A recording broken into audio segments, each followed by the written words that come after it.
నమస్తే. ఇన్నాళ్ళు నన్ను సపోర్ట్ చేస్తూ, ఎంకరేజ్ చేస్తూ మీ ప్రేమని నాకు అందిస్తున్న ప్రతి ఒక్కరికి కృతజ్ఞతలు.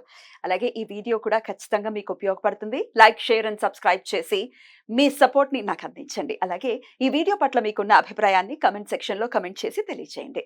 ఇప్పుడు వీడియోని చూద్దాం. నమస్తే. Welcome to our channel. నేను పద్మిని. ప్రస్తుతంతో పాటు ప్రముఖ ఆధ్యాత్మికవేత్త, వాస్తు జ్యోతిష పండితులు, లలిత ఉపాసకులు, వాస్తు జ్యోతిష శిక్షణ నిపుణులు బ్రహ్మశ్రీ నానాజీ పట్నాయక్ గారు మనతో పాటు ఉన్నారు. మాట్లాడదాం. సార్ నమస్తే. శ్రీమాత్రే నమః. సార్ సర్వసాధారణంగా ఇంచుమించు 80% ఆఫ్ ద కేసెస్ చూసుకుంటే అవి ఇల్లీగల్ రిలేషన్సే కనపడుతూ ఉన్నాయి. ఇంచుమించు ప్రతి ఇంట్లోనూ ఉన్నాయా అని అనిపిస్తుంది. ఏంటి పరిస్థితి అనిపిస్తుంది? మీకు కూడా ఇట్లాంటి కాల్స్ వస్తుంటాయా? చాలా వస్తాయమ్మ. ఇప్పుడు నేను కొన్ని వందల వేల మందితో మాట్లాడాను ఈ విషయం మీద. Illegal cases. ఆ. ఇక న్యూస్‌ల్లో కొన్ని వైరల్ అయ్యే న్యూస్‌లు కూడా ఈ మధ్య కాలంలో ఈ చందు అండ్ పవిత్ర Yeah. వాళ్ళిద్దరూ చనిపోవటం కూడా జరిగింది. Yeah. సో ట్రాజడీనే మిగులుతుంది లాస్ట్‌కి. అవును. ఈ ఇట్లాంటి ఇల్లీగల్ అనేవి. సో అసలు ఇట్లాంటి ఇల్లీగల్ గా పెట్టుకునేటటువంటి రిలేషన్స్ ఈ మధ్య ఇంత పేటరేగిపోవడానికి, లేకపోతే ఇంత రేషియో పెరిగిపోవడానికి గల కారణం ఏమై ఉండొచ్చు సార్? ఇక్కడ ఏం లేదమ్మా. ఇక్కడ 3 రకాల అంశాలు లోతుగా పరిశీలించి చెప్పాల్సిన అంశం ఇది. మీరు మాట్లాడినటువంటి చిన్న విషయం కాదు ఇది. ఒకటి, జాతక చక్రంలో ఉంటుంది ఇల్లీగల్ అఫైర్స్ పెట్టుకునేటువంటిది. అది ఎందుకు వస్తుంది ఏమిటి అంటే 12వ స్థానము అంటారు. శయా సౌఖ్య స్థానం కనుక పాపగ్రహ సంబంధాలతో పాడైనట్లయితే ఒకరితోనో కాకుండా డిఫరెంట్ రకరకాల వ్యక్తులతో అతను యొక్క శయా సౌఖ్యం అనేటువంటిది ఉంటుంది. దాన్ని ఇల్లీగల్ రిలేషన్షిప్స్ అంటారు. అదొకటి. రెండవది ఏంటంటే వాస్తుపరంగా దోషం ఉంటుంది. వాస్తుపరంగా ఎటువంటి దోషం ఉంటుంది అంటే ఉత్తర వాయువ్యము, ఉత్తరం సైడ్ ఉండే వాయువ్యానికి ఉత్తరానికి ఉత్తర వాయువ్యంలో కనుక తెలియక ఎవరైనా గుర్రం బొమ్మలు పెడితే, వాయువ్యంలో గుర్రం బొమ్మలు పెడితే ఫైనాన్షియల్ గ్రోత్ పెరుగుతుంది. బట్ నార్త్ లో పెడితే, నార్త్ లో కాదు, నార్త్ వెస్ట్ లో కనుక పెడితే అదేంటంటే పర్టికులర్ గా కోరికలు పెంచేటువంటిది. అది ఎందుకు ఆ స్థానాన్ని ఎప్పుడు వాడతారు అంటే, ఇప్పుడు కొంతమంది ఇళ్లలో చూడండి, భార్యాభర్తలు వివాహం చేసుకుంటారు కానీ కలవరు. నేను ఈ కేసులో ఒక చిన్న ఇది కూడా చెప్తాను. ఒక ఇంట్లో ఇట్లాగే వాళ్ళకి వివాహం అయింది. ఇద్దరూ మంచి, వాళ్ళలో ఎటువంటి నపుంసకత్వం లేదు, ఏమీ లేదు. కానీ వాళ్ళు కలిసేవారు కాదు 2 years అయినా కానీ. అప్పుడు నాకు వాళ్ళ మదరు చూపించింది నాకు, ఏమంటే ప్రాబ్లం ఇట్లా ఉంది అని. జాతకం చక్రం చూస్తే దోషమేం లేదు. కానీ వాళ్ళ ఇంట్లో చూస్తే వాళ్ళు ఎక్కడైతే ఈ స్థానం ఏదైతే ఉత్తర వాయువ్యం ఏదైతే ఉంటుందో అక్కడ పడుకుంటే వీళ్ళు ఆ కోరిక పుడుతుంది. నేను వెంటనే ఏం చేశానంటే వీళ్ళు పడుకునేటువంటి మంచాన్ని అటు జరిపించా. ఇక్కడ నుంచి ఇక్కడ పడుకోమని చెప్పండి, అక్కడ కొంచెం డిప్రెషన్ జోన్ ఉందని చెప్పండి. డిప్రెషన్ జోన్ లో పడుకుంటున్నారు తెలియదు. సో డిప్రెస్ లోనే ఉంటారు ఎప్పుడు కూడా, వాళ్ళ కోరికలు ఎవరినేమి ఉండవు. సో డిప్రెషన్ జోన్ నుంచి మంచాన్ని కోరికలు పుట్టేటువంటి స్థానం వైపు వేయించాం. అప్పుడు ఇమ్మీడియట్లీ వాళ్ళిద్దరి మధ్యన ఒక ఎఫెక్షన్ పెరిగి ఒక అబ్బాయి పుట్టడం జరిగింది. రైట్. ఇప్పుడు ఆ అబ్బాయికి 4.5 years దీని పరంగా.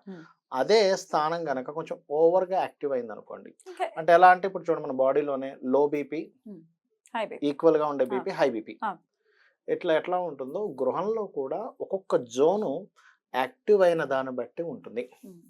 ఇంకోటి, వాయువ్య స్థానంలో బాత్రూమ్స్ ఉన్నా కూడా ఇల్లీగల్ అఫైర్స్. నేను దీని గురించి కూడా కేసు చెప్పాలి. ఒక అద్దిల్లు ఉండేది నేను తెలిసిన ఒక ఇంటి దగ్గర. ఆ ఇంట్లోకి ఎవరు దిగినా అఫైర్స్ పెట్టేసుకునేవారు. జాతకంతో ఇంకా పనిలేదు, సంబంధం లేకుండా. వాయువ్యంలో బాత్రూమ్ ఉంటాయి. వాయువ్యంలో బాత్రూమ్ ఉంటే చిన్న ఏజ్ లోనే లవ్ అఫైర్స్ వీళ్ళకి వెళ్ళిపోతారు, ఇల్లీగల్ అఫైర్స్ లోకి వెళ్ళిపోతారు. నాకు తెలిసి ఒక అమ్మాయి అసలు ఇంకా నిప్పు అనమాట. అసలు ఇంకా అమ్మాయి అసలు నిప్పు అంటే ఇంక నిప్పు. అలాంటి అమ్మాయి కూడా ఆ ఇంట్లో కాపురం పెట్టిన వెళ్ళంగానే మారిపోయింది. నీళ్లు జల్లేసారు నిప్పు. బికాస్ ఆఫ్ వాస్తు యొక్క ప్రభావం ఉంటుంది 100% ఉంటుంది. కేసెస్ అన్ని అవే కదా సార్, వాయువ్యంలోనే బాత్రూమ్స్ ఉన్నాయి కాబట్టి ఈ విషయంలో జాగ్రత్త తీసుకోవాలి. ఒకవేళ అక్కడ ఏదైనా బాత్రూమ్ ఉంటే స్టీల్ మన అల్యూమినియం పట్టీతో దాన్ని బ్లాక్ చేయొచ్చు, లేదా ఐరన్ పట్టీతో బ్లాక్ చేయొచ్చు. బట్ ఇట్స్ డిపెండ్ ఆన్ అది ఎన్ని డిగ్రీలు టిల్ట్ అయింది అనే దాని మీద ఉంటుంది. రైట్. అయితే ఇది ఆస్ట్రాలజీ అండ్ వాస్తుపరంగా ఉండేవి. జనరల్గా అసలు ఎందుకు జరుగుతుంది అనేటువంటి దాన్ని మనం లోతుగా పరిశీలన చేయాల్సిన పరిస్థితి ఉంటుంది. ఫస్ట్ ఆఫ్ ఆల్ ఏంటంటే అమ్మ, ఇప్పుడు అన్ని న్యూక్లియర్ ఫ్యామిలీస్. ఒకప్పుడు ఏంటి, ఇంట్లో అమ్మ నాన్న లేదా పెదనాన్నో పెద్దమ్మో ఇంట్లో పెద్దవాళ్ళు ఉండేవారు. ఏదైనా ఒక తప్పు జరిగితే భార్య ఇంట్లో వాళ్ళకి చెప్తే ఇంట్లో వాళ్ళ ముందు అందరి ముందు పరుగు పోతుంది. ఉమ్మడి కుటుంబంలో ఆ భయం అనేటువంటిది ఉండేది. ఇప్పుడు ఆ భయం లేదు. ఎవరు చెప్పుకుంటావు? Nuclear family. ఎవరు నన్ను ఆపేవారు? అసలు తల్లిదండ్రులే మెయిన్‌గా కప్పిపుచ్చుతూ మెయిన్‌గా ఉన్నారు. ఇల్లీగల్ అఫైర్స్ అనే కాదు. మందు కొట్టడం కూడా. హ్మ్. డ్రింకింగ్ చేస్తున్నారంటే కూడా ఇంట్లో వాళ్ళకి భయం ఉండేది ఒకప్పుడు. అమ్మో! నేను డ్రింక్ చేసి ఇంటికెలా వెళ్తాను? స్మెల్ వస్తుంది. నాన్నగారు చూస్తారేమో, అమ్మ చూస్తుందేమో, బాధపడుతుందేమో, ఏమైనా అంటారేమో అన్న భయం యాహ్! ఉండేది. ఇప్పుడు యాహ్! లేదు కదా! యాహ్! స్మోకింగ్ గాని, డ్రింకింగ్ గాని, ముఖ్యంగా మనం ఇప్పుడు మాట్లాడుకుంటున్నటువంటి అఫైర్స్ గాని, ఫస్ట్ నన్నెవరో ఏదైనా అంటారేమో, నన్ను క్వెషన్ చేస్తారేమో, నేను ఒకరి ముందు భయపడాలనేటువంటి ఆ జోను పోయింది ఫస్ట్. Point number 1. రెండవది ఏమిటవుతుంది అంటే, ఓపికలు లేవు. అంటే ఒక మనిషి అర్థం చేసుకోవడానికి ఒక సమ్ టైమ్ పడుతుంది వివాహం అయినప్పటి యాహ్! నుంచి గూడా. యాహ్! వెంటనే సినిమాల్లో చూపించినట్టు వెంటనే కలిసిపోయి హడావిడి ఒక సాంగ్ డ్యూయెట్ ఏసేసుకోవడం, హడావిడి ఏముండదు నిజ జీవితంలో. చాలా టైం ఇట్ పడుతుంది. Takes time. హ్మ్. స్లోగా టైం పడుతుంది. ఈ టైం పడుతున్న ప్రాసెస్‌లో జనరల్‌గా కొన్ని విషయాలుంటాయి మనిషికి. ఏమిటది అంటే, అందరూ నువ్వనుకున్నట్టుగా ఉండరు. యాహ్! ఎవరి వాళ్ళ యొక్క జాతకంలో ఉండే పంచమ భావం కావచ్చు, లగ్నం కావచ్చు, ఎవరికి వాళ్ళు డిఫరెంట్ క్యారెక్టర్స్ ఉంటాయి. యాహ్! ఆ క్యారెక్టర్‌ని నువ్వు అర్థం చేసుకోగలగాలి. ఒక చిన్న చిలకని తెచ్చుకుంటేనే దాని గురించి మొత్తం గూగుల్ మొత్తం వెతుకుతాం. అదేం హ్మ్. తింటుంది? అదేం హ్మ్. చేస్తుంది? హ్మ్. దాన్ని ఎలా హ్యాండిల్ చేయాలి? దానికి ఎలా మాట్లాడాలి? యాహ్! అది అలిగినట్టు ఎప్పుడు కనిపిస్తుంది? కోపంగా ఉన్నప్పుడు ఎప్పుడు కనిపిస్తుంది? అని ఒక పెద్ద మెనూ చదువుతాం. హ్మ్. మరొక మనిషిని వివాహం చేసుకున్నప్పుడు ఒక స్త్రీ యొక్క తత్వం పురుషుడికి అర్థం అవ్వనంత సేపు, ఒక పురుషుడి యొక్క తత్వం స్త్రీకి అర్థం అవ్వనంత సేపు గొడవలు, ఎడబాట్లు, యాహ్! ఇల్లీగల్ అఫైర్స్ జరుగుతూ ఉంటాయి. ఇంకోటేంటంటే అసలెందుకు జరుగుతున్నాయనే దాని మీద నేను కొన్ని వందల వేల మందితో మాట్లాడిన తర్వాత నాకు అర్థమైన విషయం ఏంటంటే, పాయింట్ నంబర్ 1 మనం ఇందాక చెప్పుకున్నట్టుగా జాతక చక్రంలో ఉండే దోషము అండ్ వాస్తు దోషాలు దాని ప్రభావం చూపిస్తాయి. అంటే వాళ్ళ జన్మజాతకంలో ఉన్నటువంటి దాన్ని కొంచెం ఎన్హాన్స్ చేస్తాయి. చేస్తాయి. హ్మ్. అయితే ఇక్కడ ఎలా అంటే ఒక వ్యక్తి ఆ దాంట్లోకి వెళ్తున్నాడు, ఎవరితోనైనా ఆకర్షితుడవుతున్నాడు అంటే వెరీ సింపుల్. ఈ వ్యక్తి ఇంట్లో లోపించడం అనేది ఒక 50% అయితే, ఇతనికి అలాంటి ఆలోచనలు ఉండడం 2 ఉంటాయి. 2 ఉంటాయి. ఆ ఆలోచనలు ఇంప్లిమెంట్ అయిన తర్వాత దానివల్ల పెద్ద ప్రమాదం ఏముండదు. మహా అంటే ఏమవుతుంది అనేటువంటి ధోరణిలోకి వెళ్ళిపోవడం. ఇప్పుడు సింపుల్ అమ్మా. ఇప్పుడు ఎవరైనా గన్ పట్టుకొని తిరుగుతారు రోడ్డు మీద ఇక్కడ. పట్టుకొని తిరిగితే వెంటనే లోపలేస్తారు. హ్మ్. దాని పరిణామం చాలా పెద్దగా ఉంటుంది. అవును. అవును. అంటే ఇటువంటిది నేను చేసిన తర్వాత దీని పరిమాణం చాలా పెద్దగా ఉంటుంది అన్నప్పుడేమో అది చెయ్యడు. అవును. ఏమవుతుందిలే, సరే వదిలేస్తాను. అంతగా పెద్ద గొడవైతే నేను డివోర్స్ ఇచ్చేసి ఇంకో పెళ్లి చేసుకుంటాను అనే దగ్గరికి వెళ్ళిపోయింది మనిషి యొక్క హ్మ్. ఆలోచన విధానం. అంత ఈజీగా ఎలా తీసుకోగలుగుతున్నారు? ఎందుకు ఈజీగా తీసుకోగలుగుతున్నాను? డివోర్స్ శాతం ఎప్పుడైతే పెరిగిందో హ్మ్. నేను వదిలేస్తాను ఏముంది? ఏముంది? ఇప్పుడు ఈ ఒక్క విషయం అని కాదు. ఇప్పుడు జాబ్స్ విషయంలో అలాగే అయింది. యాహ్! ఒక మనిషి ఎక్కడైనా జాయిన్ అయితే ఏదైనా చిన్న తేడా వస్తే వదిలేసి ఇంకో దగ్గరికి వెళ్ళిపోతా. ఎక్కడ ఆగుతాడింక మనిషి? అదే ఎక్కడ ఇంకా? ఆ ధోరణనేది యాహ్! జాబ్ కానీ, వివాహం గానీ, ఒక ఫ్రెండ్‌షిప్ గానీ, ఒక బిజినెస్ కానీ, ఒకరితో న్యాయంగా ఉండడం గానీ, ఇవి లేవు. ఇవి తగ్గుతున్నాయి. ఎందుకు తగ్గుతున్నాయి అంటే, ఇవన్నీ గూడా ఎక్కడ మనకు కనబడతాయంటే, మన రామాయణ, మహాభారతాల్లో కనబడతాయి. వీటిని ఎప్పుడైతే మనం వినడం లేదో, సరిగ్గా అర్థం చేసుకోవట్లేదో, పిల్లలకి చెప్పట్లేదో, దాన్ని జీర్ణం చేసుకోవట్లేదో, మనకి ఈ యొక్క ఇది ప్రారంభం అవుతుంటుంది. రెండవది కలి యొక్క ప్రభావం. ఇది కూడా అయితే ఉందా? అది గూడా. అయితే ఇక్కడ పర్టిక్యులర్‌గా అసలెందుకు పెట్టుకుంటారు? అనేటువంటి దాన్ని నేను క్లియర్‌గా అర్థం చేసుకుంటే, చిన్న చిన్న విషయాల్ని భార్యాభర్త గనక పెద్దగా చూపించడం మొదలుపెట్టినప్పటి నుంచి పెట్టుకోవడం జరుగుతుంది. ఇంకొకరికి ఎలా అంటే అమ్మా ఆకర్షితులవ్వటం. హ్మ్. ఇప్పుడు ఒక పురుషుడికి ఇంట్లో ఉండే స్త్రీ ప్రతి చిన్న విషయాన్ని ఎత్తి చూపిస్తూ ఉంది. వెంటనే ఒక పెద్ద విషయానికి ఎవరు ఫీల్ అవ్వరు గుర్తుపెట్టుకోండి. సిల్లీ చిన్న చిన్న విషయాలు. విషయాలను అవును. గనక అవును. నువ్వు భూతద్దంలో చూపించడం మొదలుపెడితే, ఇది ఎవరికో ఒకరికి షేర్ చేసుకోవాలి తనెళ్ళి. అది పురుషుడికి షేర్ చేసుకోడు ఎప్పుడు స్త్రీ. స్త్రీ ఎప్పుడు స్త్రీకి స్త్రీ షేర్ చేసుకోవడం చాలా తక్కువ. పురుషుడికి పురుషుడు షేర్ చేసుకోవడం చాలా తక్కువ. సేమ్ ఆపోజిట్ జెండర్‌కే అపోజిట్ జెండర్‌కే షేర్ షేర్ చేసుకుంటారు. చేసుకుంటారు. ఇలాగా వాళ్ళింట్లోని వీళ్ళింట్లోని సేమ్ ప్రాబ్లమ్ ఫేస్ చేస్తున్న వాళ్ళు ఎవరైనా ఇద్దరు కనెక్ట్ అయ్యారనుకోండి. వాళ్ళు కనెక్ట్ అయిపోతారు తొందరగా. అవునా! మీ ఇంట్లో అలా చేస్తుందా మీ భార్య? మా హస్బెండ్ కూడా ఇంతే. ఇక హ్మ్. వీళ్ళిద్దరూ ప్రారంభిస్తారు చెప్పుకోవడం. స్లోగా ఇదేమవుతుందంటే ఎఫ్ఐఆర్‌కి దారితీస్తుంది. అంటే ఇక్కడేంటంటే ప్రాబ్లమ్ ఈజ్ సిమిలర్ కాబట్టి, వాళ్ళు మనల్ని ఇబ్బంది పెడుతున్నారు కాబట్టి, వాళ్ళని మనం మోసం చేయడంలో ఎటువంటి తప్పు లేదు అనేది మైండ్‌లోకి ఓహ్! వెళ్తుంది క్లియర్‌గా. ఇదొక ధోరణైతే, రెండోదేంటంటే ఇదొక ప్యాటర్న్. ఏది ఇలాగ ఎఫ్ఐఆర్ పెట్టుకోవడం, ఇదిగో ఇదొక జీవితకాలం నడుస్తున్నట్టుగా అలా నడవడం, ఇదొక ప్యాటర్న్. ఇలా రకరకాల ప్యాటర్న్స్ ఉంటాయి, చెప్తాను చూడండి మీకు ఇప్పుడు. ఎన్ని చూశారు సార్? ఎన్ని విన్నారు సార్?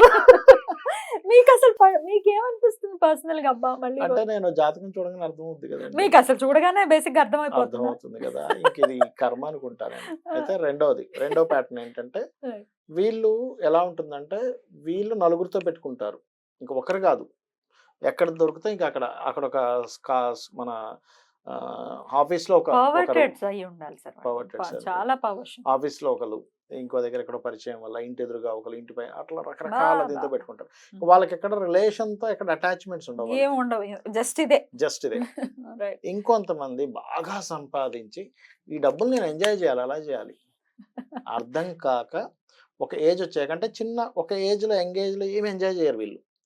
ఒక 40s 50s దాటిన తర్వాత ఇదంతా సంపాదిస్తాడు, బాగా కొన్ని కోట్లు సంపాదించేసిన తర్వాత. అంటే నాకు వచ్చిన కేసెస్ చెప్తున్నా సార్, నాకు ఎప్పుడు గర్ల్ ఫ్రెండ్ కావాలని ఉంది, నాకు వస్తుందా అని అడుగుతాడు జాతకం తీసుకొచ్చి. నిజంగానా? సీరియస్ గా. మీరు ఎలా రియాక్ట్ అవుతారు అలా అడిగితే? నేనేం చెప్తానంటే, నేను సీరియస్ గానే చెప్తాను సార్, యాక్చువల్ గా అయితే మీ జాతకం మీరు అడుగుతుంది కరెక్టే, కానీ మీ జాతకంలో లేదండి అని చెప్తా. లేదైతే ఒకవేళ ఉండే పరిస్థితి ఉంటే మీకు ఉంది, కానీ దీనివల్ల ఈ కర్మ వల్ల అనుభవిస్తారని చెప్తాను. మీకు ఉంది యోగం, జాతకంలో లేదని కాదు, ఇట్లాంటి పరిచయాలు అవుతాయి, బట్ దీనివల్ల వచ్చేటువంటి పరిణామాలు ఇలా వస్తాయి. సో మీరు దీన్ని ఆలోచించండి అంట. ఎందుకంటే వాళ్ళ ఫ్రీడమ్ అది. నేను ఇప్పుడు నువ్వు వద్దు పెట్టుకోకన్నా అతనేం వినడు, ఫోన్ పెట్టేస్తాడు, కాముకి ఇంకోళ్ళకి ఫోన్ చేస్తాడు, 100%. ఇంకోళ్ళు ఫోన్ చేస్తారు, నాకు ఉందని తెలిసింది, ఇంకోళ్ళ ద్వారా నాకు ఎప్పుడు ఉందని అడుగుతాడు, ఇంకో దగ్గర. అంతకుమించి జరిగేదేం లేదు అక్కడ. ఎలాంటి వాళ్ళు వస్తారు, వాళ్ళతో నాకు గొడవలు అవుతాయా, ఒకవేళ గొడవలు అయితే పోలీస్ స్టేషన్ దాకా వెళ్తుందా, లేదా వాళ్ళ ఇదేమవుతుందా, ఇంకా రకరకాల వాళ్ళు అడుగుతారండి, చాలా డీటెయిల్ గా అడుగుతారు, ఎటువంటి డౌట్ లేదు. అయితే ఇంకా బాగా డబ్బులు సంపాదించేసి ఏం చేయాలో అర్థం కాక ఇట్లా ఎంటర్ అయిన వాళ్ళు, ఇరుక్కున్న వాళ్ళు నాకు చాలా మంది ఫోన్ చేశారు. అంటే ఏంటంటే, ఎవరో ఏదో ప్రాంతం నుంచి ఒక అమ్మాయి వచ్చింది, చేసుకుంటుంది, డబ్బులు చూసుకొని వచ్చారు, వాళ్ళిద్దరి మధ్య సమ్ ఎఫ్ఐఆర్ ఏర్పడింది. దాని తర్వాత అమ్మాయి ఇతను బ్లాక్ మెయిలింగ్ చేయడం మొదలు పెడతాడు, కాల్ రికార్డ్స్, ఫొటోస్ అన్ని చూపించి. ఇంకొన్ని కేసెస్ అయితే ఫ్యామిలీ అంతా బాగుంటుంది, ఈయన పుసుకుని పెళ్లి చేసేసుకుంటాడు ఇంకొక అమ్మాయిని, ఎవరికి చెప్పడు, పెళ్లి చేసేసుకొని నడిపిస్తూ ఉంటాడు. ఆమె వన్ ఫైన్ మార్నింగ్ ఏం చేస్తుందంటే, నాకు ఇప్పుడు ఇన్ని కోట్లు ఇవ్వ, లేకపోతే నేను బయట పెడతా అంటది. అసలు ఎన్ని కేసెస్ అంటారండి, మీరు నమ్మరు. ఎట్లా సార్ ఇట్లాంటి టిపికల్ కేసెస్ ని మీరు ఎట్లా డీల్ చేస్తారు? నేను ఒకటే చెప్తాను, మీరు దేని గురించి అయితే ఆశపడ్డారో దానికి మూల్యం ఇది, చెల్లించవలసిందే, అందులో ఎటువంటి డౌట్ లేదు, చెల్లించాల్సిందే అని చెప్తా. చెల్లించాలి. లేదు మీరు ఇప్పుడు మొత్తం డౌన్ స్టేజ్కి వచ్చేసారు, తెగించాలి. ఇంకా నువ్వేం చేసుకుంటావు చేసుకోని, ఇంకా నీ దగ్గర డబ్బులు లేవనుకో ఏం చేస్తావు?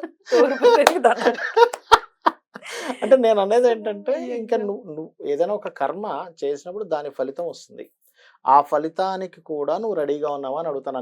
నన్ను ఇట్లాంటి క్వశ్చన్స్ అడిగినప్పుడు, బాబు నువ్వు కరెక్టే, నీలో ఒక కోరిక పుట్టింది, దీనికి మరి దీని ఫలితం ఇది, దీనికి నువ్వు రెడీగా ఉన్నావా, దీనికి రెడీగా ఉండేటట్టయితే నువ్వు వెళ్ళు, నేనేం చెప్పేది ఏం లేదు అక్కడ అని చెప్తా. సార్ రకరకాల ఆస్పెక్ట్స్ ప్లే చేస్తున్నాయి ఇట్లాంటి ఇల్లీగల్ అఫైర్స్ పెట్టుకోవడానికి. అది మానసిక పరిస్థితి అనుకోవచ్చు, మీరు చెప్పినట్టుగా వాస్తు అనుకోవచ్చు, జ్యోతిషం అనుకోవచ్చు, ఏదైనా అనుకోవచ్చు. మరి ఒకవేళ మనసు అదుపు తప్పే కదా ఇట్లాంటి పనులు చేస్తుంది. తమ పిల్లలు అదుపులో ఉండాలనో, లేకపోతే వాళ్ళు తప్పు చేయకుండా ఉండాలని అనుకున్న వాళ్ళకైనా, లేకపోతే మా భర్త ఇట్లాంటి ఇల్లీగల్ అఫైర్స్ నుంచి బయటకు రావాలనుకున్నా, వాళ్ళే ఒకవేళ ఆ అఫైర్స్ నుంచి బయటకు రావాలి అనుకుంటే ఏం చేయాలి సార్? ఒకటేనమ్మా, ఇక్కడ ఫస్ట్ ఆఫ్ ఆల్ నేను ఒకటే చెప్తాను. ఫస్ట్ ఆఫ్ ఆల్ ఎఫ్ఐఆర్ లో పెట్టుకుంటున్నారంటే ఇద్దరిలో ఎంతో కొంత తప్పు ఉంటుంది. అంతా బాగుండి కూడా పెట్టుకునే వాళ్ళ కేసు చాలా తక్కువ ఉంటుంది. అలాంటి కేసెస్ కూడా నేను చూసా. చాలా మంది నా దగ్గరికి వచ్చి, ఏమని మా ఆవిడ చాలా బంగారం, అసలు ఆవిడ ఏ ఇబ్బంది పెట్టదు, కానీ నేను ఇందులోకి దూరానని చెప్తాడు. సింపుల్ గా చెప్పుకునే వాళ్ళు ఉన్నారు. అయ్యో మీరు ఇంకో కొత్త కేసు చెప్తా. అతనికి ఒక 65 ఏళ్ళు ఉంటాయి, ఆల్మోస్ట్ 30 ఏళ్ళ అమ్మాయితో ఇల్లీగల్ అఫైర్ పెట్టుకున్నాడు. ఆమెకు కూడా పెళ్లి అయిపోయింది, 2 పిల్లలు ఉన్నారు. చెప్తానండి, ఇతను పెట్టుకొని, ఇతను చాలా పెద్ద డాక్టర్ కూడా అయినా పెట్టుకొని, ఇతను ఏం చేశాడంటే సింపుల్ గా వాళ్ళ ఊరెళ్ళి వాళ్ళ ఆవిడకి కూడా చెప్పేశాడు, నేను పెట్టుకున్నాను, మీరు మాట్లాడుకోండి అని. ఇంకో పెద్ద విషయం ఏంటంటే, వాళ్ళ ఆవిడ ఏం చెప్తుందంటే, సరే పెట్టుకుంటే పెట్టుకున్నారు, రూపాయి ఇవ్వడానికి వెళ్ళేది ఆవిడకి అని చెప్తుంది. అంటే మీకు ఈ టాపిక్ వచ్చింది కాబట్టి విచిత్రమైనవి చెప్తున్నా నేను మీకు. అసలు అదే అంటే నేను ఒకటే చెప్తాను ఉమ్. అందరికీ కూడా. ఏం చెప్తానంటే, బాబు ఈ అఫైర్ స్టార్ట్ అవ్వడానికి ముఖ్య కారణం నువ్వు గాని, నీ భార్య గాని చిన్న చిన్న విషయాల్ని పెద్దగా చూపించడమే. అక్కడ ఏమవుతుందంటే మీ యొక్క తత్వం మీద అవతల వాళ్ళకి చిరాకు పుడుతుంది. చిన్న చిన్న విషయాలను పట్టుకొని రాద్ధాంతం చేస్తున్నాడు, Hmm. లేదా రాద్ధాంతం చేస్తుంది. అప్పుడు ఇంకోళ్ళకి అట్రాక్ట్ అవ్వడానికి ఛాన్సెస్ మీరే ఇచ్చిన వాళ్ళు అవుతారు. సో జాగ్రత్త సో చిన్న విషయాల మీద చిన్న విషయాలని Yeah. పట్టుకొని భూతద్దంలో చూసి రాద్ధాంతం చేయకండి. చేయ- ఫస్ట్ పాయింట్ నెంబర్ 1. Right. రెండవది ఇంకోటి ఏంటంటే, మీరు గనక అవతల వాళ్ళు చేసినటువంటి దాన్ని అప్రిషియేషన్ చేయకపోతే కూడా ఇల్లీగల్ అఫైర్స్ పెట్టుకుంటారండి. ఎందుకంటే చక్కగా రోజు ఫుడ్ తింటున్నాడు, ఒక్కరోజు కూడా బాగుందని చెప్పలేదు పురుషుడు. బయట నుంచి ఎవడో ఎప్పుడో వచ్చాడు, అబ్బాయి ఎంత బాగుంది మీ ఫుడ్ అన్నాడు, అయిపోయింది, అట్రాక్ట్ అయిపోతారు. నన్ను గుర్తించేవాడు దొరికాడురా నాకు జీవితంలో అనుకుంటుంది ఆడది. లేదా పురుషుడు కూడా అంతే, ఎప్పుడూ చేస్తూ ఉంటాడు. స్త్రీకి ఆమె ఏం పెద్ద గుర్తించదు, ఎవరో స్త్రీమూర్తి వచ్చి గుర్తిస్తుంది, అబ్బాయి ఎంత బాగా చేశారండి మీరు అంటది. కథం. అమ్మ బాబోయ్. అంటే గుర్తించే వాళ్ళు లేకపోయినా చిన్న చిన్న దోషాలు వెతికేవాడున్నా డైవర్ట్ అయిపోతారు, గుర్తించే వాళ్ళు లేకపోయినా డైవర్ట్ అవుతారు. ఇక్కడ మనం ఎప్పుడు కూడా వీళ్ళు సెక్సువల్ రిలేటెడ్ కోసమే డైవర్ట్ అవుతారు అనుకోకూడదు. ఎమోషనల్ గాని ఫస్ట్ ఎమోషన్ గా సెక్సువల్ అనేది ఒక 5 to 10% మాత్రమే. బట్ 90% ఆఫ్ కేసెస్ మీరు ఇవ్వాల్సిన ప్రియారిటీ అవతల వ్యక్తికి ఇవ్వట్లేదు. చిన్న చిన్న విషయాలని భూతద్దాల్లో పెట్టి చూస్తున్నారు. ఈ 2 విషయాలు చాలా చాలా ఇంపార్టెంట్. Right. ఈ 2 విషయాలు జాగ్రత్తగా గనక మనిషి కాపాడుకోగలిగితే, ఒకవేళ నిజంగా ఏదైనా అట్రాక్షన్ లోకి వెళ్తున్నా మళ్ళీ వెనక్కి వచ్చేస్తారు. ఒకవేళ రాలేదు పరిస్థితుల్లో ఉంటే ఎట్లా సార్ అదుపులో ఒకటే పెట్టుకోవడం లలితా ఏం అమ్మవారి చేయాలి? చేసుకోవడమే. లలితా ఏం అమ్మవారి చేయాలి? లలితా స్తోత్రము, ఉమ్. అందులో శివకామేశ్వరంకస్త శివా స్వాధీన వల్లభాయే నమః మంత్రం చేసుకోవడము. మనకి మన రామాయణం ఒక విషయాన్ని చెప్తుంది, అహల్య విషయం గురించి వృత్తాంతం వృత్తాంతం. ఎవరైతే గౌతమ మహర్షి ఆ యొక్క ఇంద్రుడని తెలుసు అహల్యకు కూడా, కాకపోతే మొట్టమొదటి ఆమెకు మనసులో పడింది కదా, ఇంప్రెషన్ పడింది కదా, అందుకని త్వరగా వెళ్ళిపో అని చెప్తుంది. గౌతమ మహర్షికి మొత్తం మీద కనబడతాడు, ఇంద్రుడిని శపిస్తాడు. గౌతమ మహర్షి ఎక్కడా కూడా అహల్యని ఏమీ అనడు, నువ్వు తపస్సు చెయ్యి అంటాడు. వదిలేదు కూడా నువ్వు తపస్సు చేయడం అంటే దాని అర్థం ఏంటంటే రియలైజేషన్. నువ్వు తపన పడు, ఎందుకు ఇలా చేశాను, ఇంత గొప్ప జన్మ, ఇంత గొప్ప మహర్షికి నేను భార్యనయ్యాను, ఎందుకు ఇలా చేశాను, నువ్వు రియలైజ్ అవ్వగా రాముడు అంటే పాపాన్ని దగ్ధం చేశాడు. రామ అనే పదం ఏంటంటే నీ పాపాలు మొత్తం దగ్ధం చేసేటువంటి స్వరూపం నీ దగ్గరకు వస్తుంది. అంటే దాని అర్థం ఏమిటి? Realization is most important. రామనామం కూడా ఇట్లాంటి వాటి నుంచి బయటపడేస్తుందండి. ఇది కేవలం వాళ్ళంతట వాళ్ళు అఫైర్లోకి వెళ్ళడానికే కాదు రామనామం. పిల్లలు ఎవరైనా అఫైర్లో పడతారు అని అనుకున్నప్పుడు రామనామం బ్రహ్మాండంగా పనిచేస్తుంది. లలితహాసనామం పూర్తిగా చదవడం కూడా పూర్తిగా పనిచేస్తుంది. ఈ 2 పాయింట్లతో పాటు ఇంకోటి ఏంటంటే అమ్మా, పొరపాటును కూడా వాళ్ళ తల్లిదండ్రులను కించపరిచేటువంటివి చేయకూడదు. ఒక కక్ష నుంచి ఒక అఫైర్ స్టార్ట్ అవుతుంది తెలుసా అమ్మా. అది కూడా వీడు ఇట్లా చేస్తాడా, వీడు బాగా మండేది నేనేం చేయాలనుకుంటారు, స్త్రీ కానీ పురుషుడు కానీ ఇంకోతో పెట్టేసుకుంటారు అఫైర్. అన్ని బాగున్న అఫైర్ పెట్టుకున్నా అంటే వాడు దరిద్రుడు ఇంకోటి ఉండడు. అంటే వాడి పర్స్పెక్టివ్ అలా ఉండదు, నాకు ఇది లేదు అది లేదు అని చెప్తుంటాడు. అంటే యాక్చువల్గా ఏంటంటే లైఫ్ లో మనిషికి ఏంటంటే బాగా భయపడుతున్న మనిషి కానీ కాదు, ఏ ప్రాణైనా బాగా భయపడే అంశము, బాగా కోరికుండే అంశం గురించి ఏమైనా చేస్తుంది. మీరు చూడండి, ఒక కోడి ఉంటుంది, నార్మల్ టైంలో మనం కోడిని కనుక ఇలా రాయి పెట్టి ఇలా పారిపోతుంది. అదే పిల్లలున్న కోడి ఎదురు తిరుగుతుంది. నేను మొన్నైతే ఒక వీడియో చూసా, ఎలుక ఒక పాము ఎలుక పిల్లని ఇట్లా పట్టుకెళ్ళిపోతుంటే ఎలుక వెళ్ళి పామును పట్టుకొని ఎలుక పిల్లని వదిలించుకుంది. ఎలుక పామును పట్టుకుంది చూడండి. అంటే ఏమిటంటే అక్కడ ప్రేమ, మదర్లీ ఇష్టము ప్రేమ ఉన్న దగ్గర భయం ఉన్నప్పుడు మనిషి ఏదైనా చేస్తాడు. కొంతమందికి ఏంటంటే వాళ్ళకి ఏమీ పట్టింపు ఉండదు, కంప్లీట్ గా అఫైర్ పెట్టుకోవాలి అంతే. ఇంకా వాళ్ళకి ఇది మంచి చెడ ఏ సంబంధం ఉండకుండా అఫైర్స్ లోకి వెళ్తారు. అది ఒక కాంబినేషన్. 12వ స్థానం పాడైతే ఉండే కాంబినేషన్స్. అప్పుడు వాళ్ళకి 12వ స్థానం ఏ గ్రహాల ద్వారా పాడైందో దానికి సంబంధించి దానం ఇవ్వాలి, చేసుకోవాలి. Right sir. End of the day ఇది అంతకంతకి పెరుగుతూనే ఉంది, ఇంకా బయటకు వస్తూనే ఉన్నాయి రకరకాల కేసులు. నేనైతే ఒకటే చెప్తాను, సరే ఏం చేస్తారు అఫైర్ పెట్టుకున్న మహా ఉండే వాళ్ళు కూడా అఫైర్స్ పెట్టుకున్న కేసెస్ నేను చూసాను కర్మలో ఉండడం వల్ల. బట్ దాన్ని మనం దైవం వైపు మళ్లించుకుంటే ఆ కర్మలు కూడా తగ్గుతాయి. చాలా చక్కగా వివరించారు సార్. Thank you. నమస్తే. శ్రీమాత్రే నమః.